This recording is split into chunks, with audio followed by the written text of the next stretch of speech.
Hi everyone, this is Ricki Spencer and welcome to Quest by Community. Today we're going to have a deep dive conversation with Max Primmer about living and loving in our older golden years.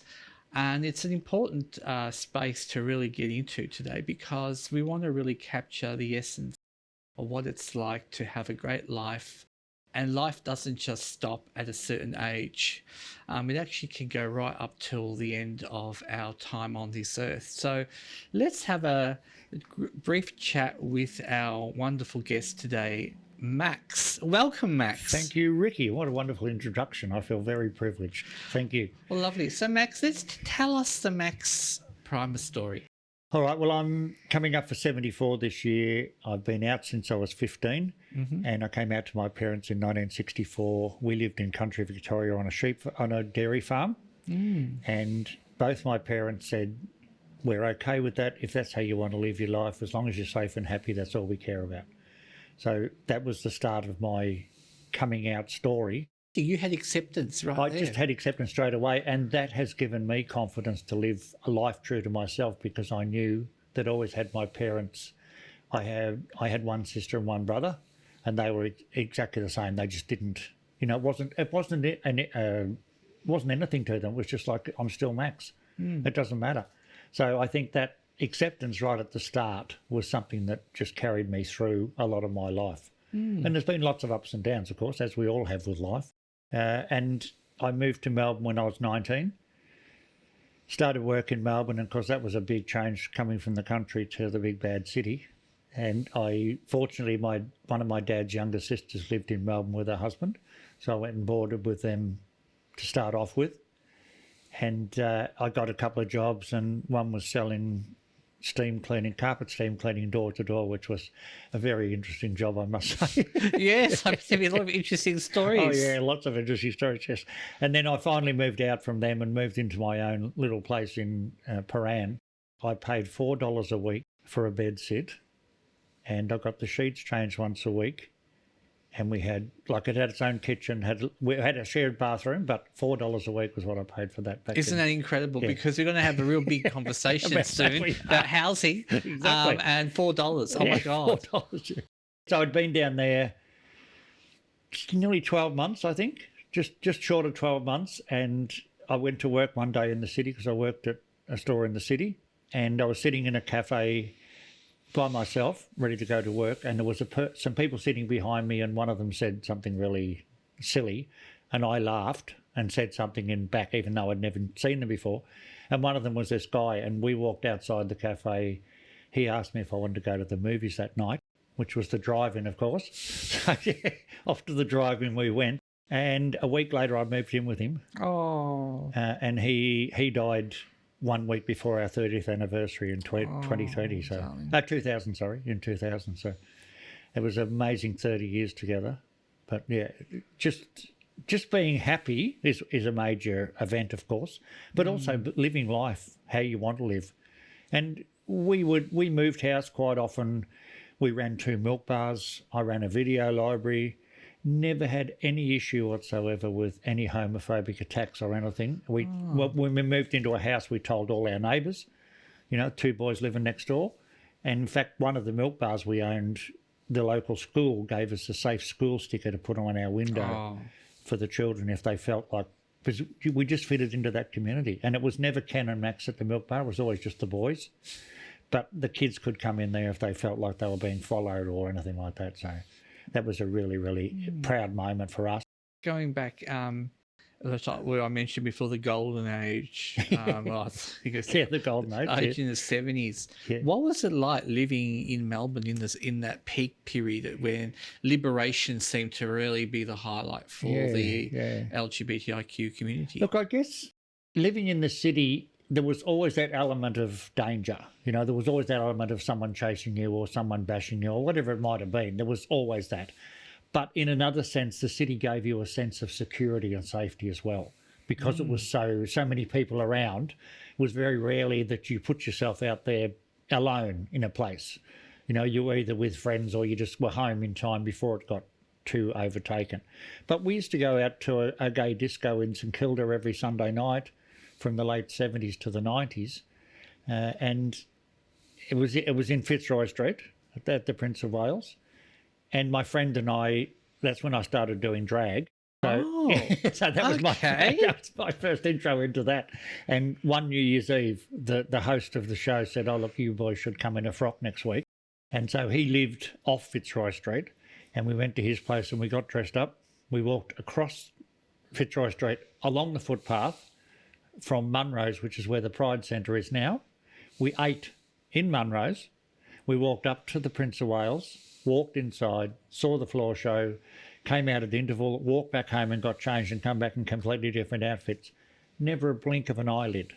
So even though homosexuality and gay men were very against the law and you could have been arrested just for being you, I never felt that. I never got that feeling at all. So St Kilda in those days, I think, was a lot more cosmopolitan than it's still accepting place. But I think back in those days, nobody blinked an eyelid because they had their own lives and they had things going on, and there was homeless people then, there was all sorts of things happening. But yeah, it was just an amazing, amazing time. The 30-year relationship, was it something in that period in the 70s that was sort of saying, oh, you're in it? Like we hear about how free love and finding ourselves sexually. Was that a rarity to be in a long-term relationship with one person? Yeah, looking back now, it probably was. But at that time, a lot of our friends were in relationships, but a lot of them never lasted. It could be, oh, I've had a relationship for 2 weeks now. It's such a long time. It's like, and Ken and I it was just something that we clicked straight away as soon as we met. And I think we just travelled through life, and we moved. Like I said, we moved a lot of times. We even moved up to the country at one stage to Nathalia, just outside of Shepparton, and bought an art and craft and tea room and ran that for 4 years. So, it was just that. I think that doesn't come into my head a lot of the times. I just know I'm going to fit in, so I never think about it. Now to the 80s. When did you first hear about we'll use the terminology for some people know, the gay plague? The gay plague. It was through some friends. One of them actually was diagnosed with HIV, and that was 1981.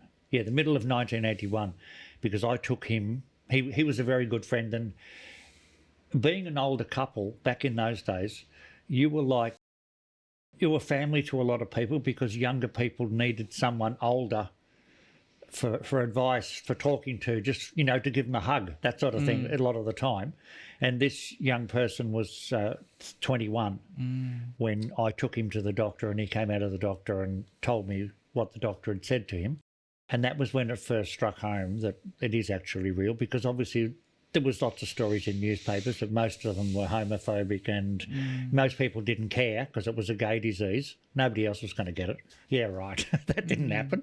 But that was the way it was treated, of course, and the authorities weren't doing anything. The pharmaceutical companies weren't doing anything. So it took a lot to get things actually started in that line. Did you find that things started to change? They did start to change. We, personally, Ken and I never had any issues. He worked in an office, and he was an accounts manager clerk. So in the office, he was the only bloke. All the rest were women. But we never got stopped being invited to their places for parties for their kids and stuff like that. And we'd get in the pool with them and do all that. And no one ever admonished us for that or said, no, you can't get in the pool because the kids are in there or whatever it was. So it was a totally different time. And then, like you said, the gay plague really hit very hard. And at one stage, I can't remember what date, I think it was either 85 or 86, it could have been around that time, we went to 21 funerals in a week. 21, yeah.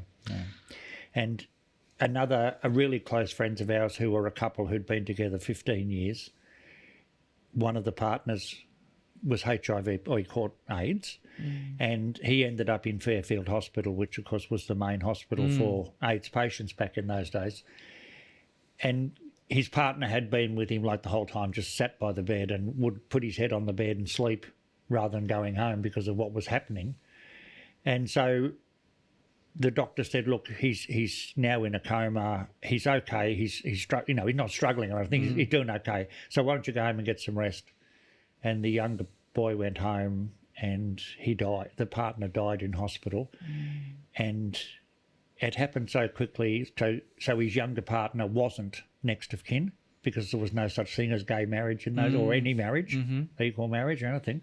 And so the hospital rang his parents. They came and whipped the body out, took the body away, had it cremated, never put in a grave or anything like that. So his partner never got to see anything, and just everything was taken away from him. The flat they lived in, all their possessions were just gone. When we hear that story, we really kind of are reminded about the fragility of human life. That's and what a lot of people like yourself and myself went through in the 80s when there were no legal kind of rights. That's right, yeah. And our relationship was, even though symbolic in love, it wasn't recognised in legal. In law, that's right. In law, yeah. And this created a lot of problems. Yeah. So even wills and things like that, even if you made a will and said, I want to leave everything to my partner, the next of kin could just say, well, bad luck, you know. It was just horrific, yeah. And just stepping onto that, Max, a little bit more, did it change you and your partner's ideas about death, being so close to it? Yeah, I think it did in a lot of ways, but it was something you put aside then because it wasn't you who was suffering. You know, we were very fortunate. We never had that experience of being diagnosed HIV positive. But it was the people around us, so you put all your love and support into them. Even you love each other, of course, but you don't think about your own exit from the world. You're thinking about the people that you're dealing with and the friends that you're taking food to. Like, we did a lot of that. Ken was an amazing cook, so he would make dinners for people and we would take that round to them and sit with them and stuff like that. So, you know, and while he was doing that, I would be vacuuming the floor or making the bed or something like that. So there was a lot of that went on, and it was a lot of community support.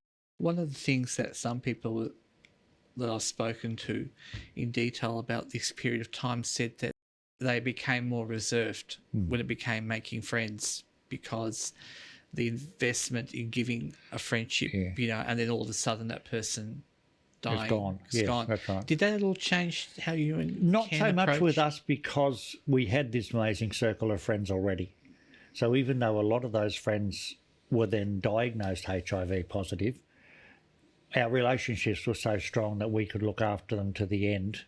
And, you know, it did affect us in a way, because you'd go home after someone had died or you'd been to someone's house knowing that probably tomorrow they wouldn't be there.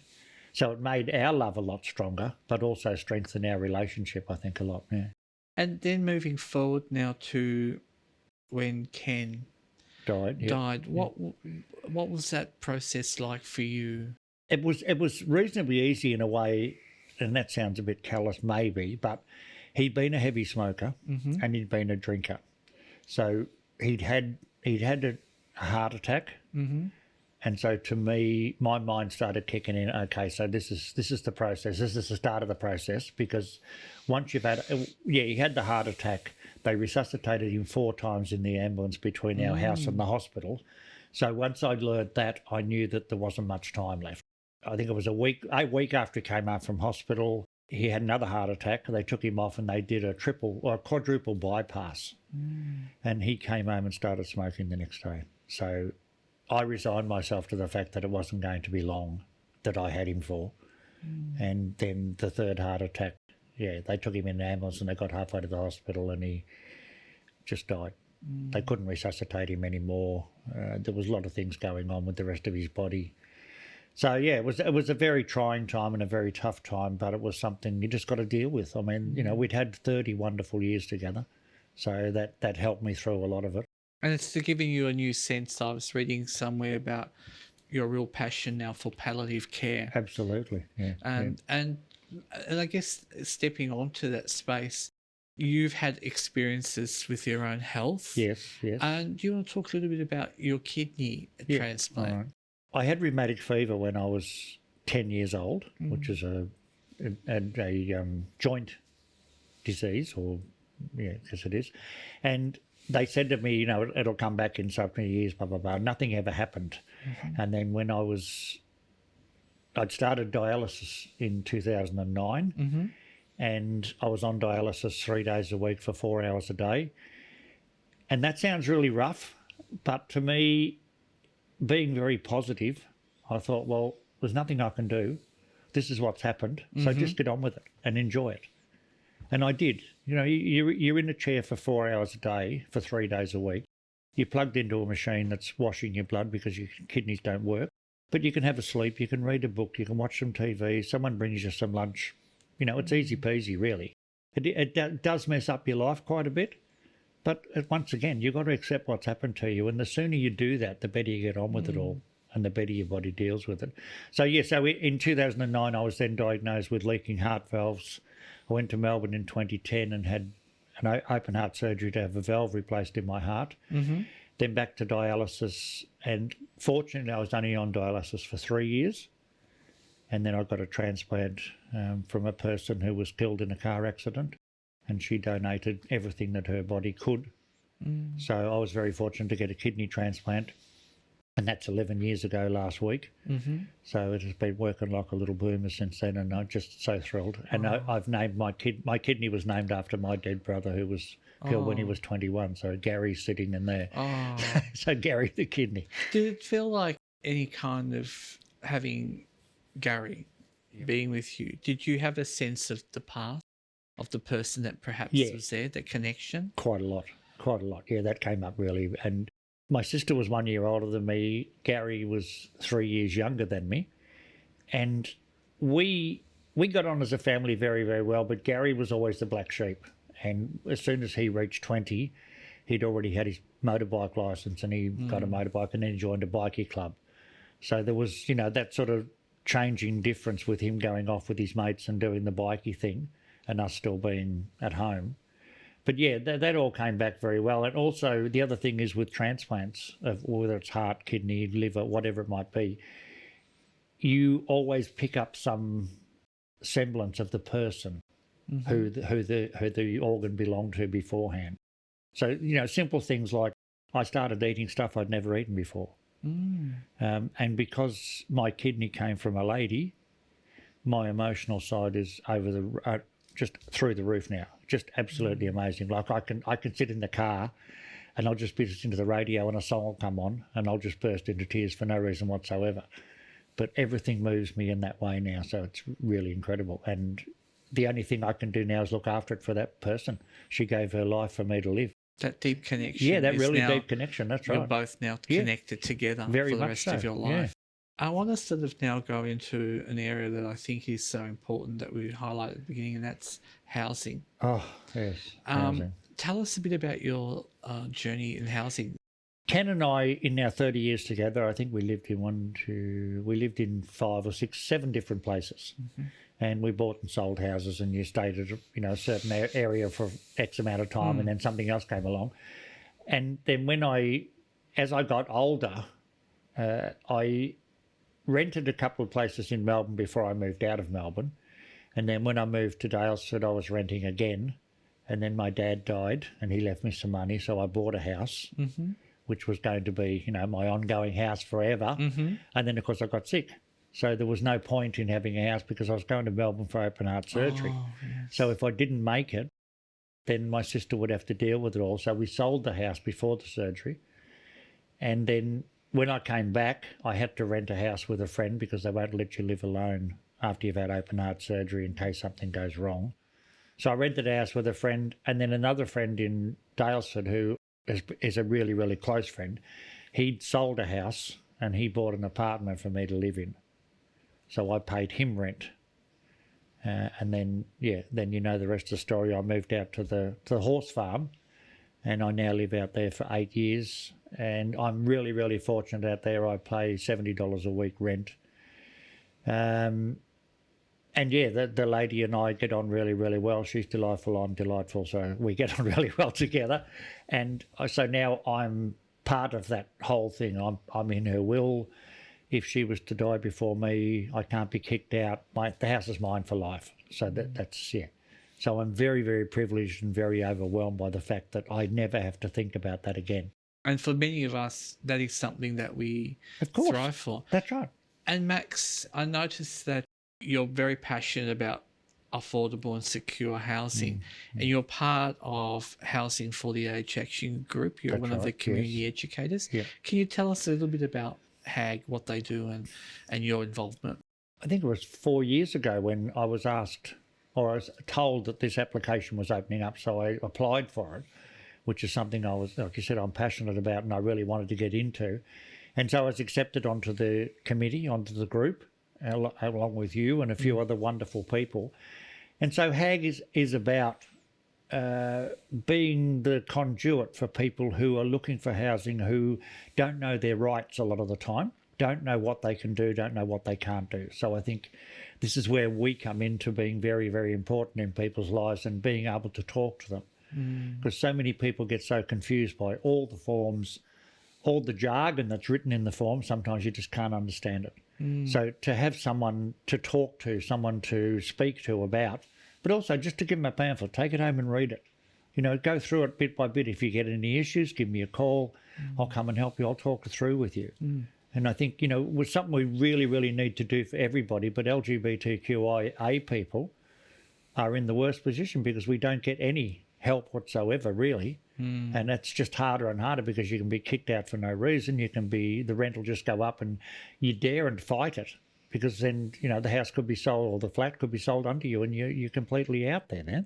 In the latest Australian Bureau of Statistics, they mentioned that more people who are over 60 now are renters as opposed to owners. Owners, yeah. And that has an implication, of course, because of the housing crisis we are currently in.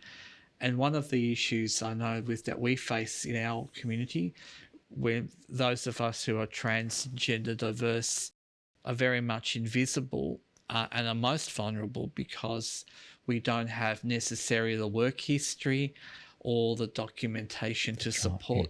And we're competing against working people. That's right. What are the key issues do you think, Max, when it comes to renting? It's unique that within our LGBTIQ community we face. Once most real estate agents, or if you're dealing directly with the owner, which very rarely happens these days, it's all through a real estate agent, and they ask the most intrusive questions. And once you answer some of those questions, then you're pigeonholed. That's all there is to it. And anybody who comes in after you to apply for something, they fill out the form and straight away, oh, they're heteronormative, so they're okay, we'll put them in before the other person, you know, because they'll look after things better, which is 95 times out of 100 is not true. But we are pigeonholed and we are invisible a lot of the time. So it really is hard. And once again, like you said, work stuff, filling out forms, having all the documentation, the rent history, all those sort of things come into it. But sometimes it's just hard.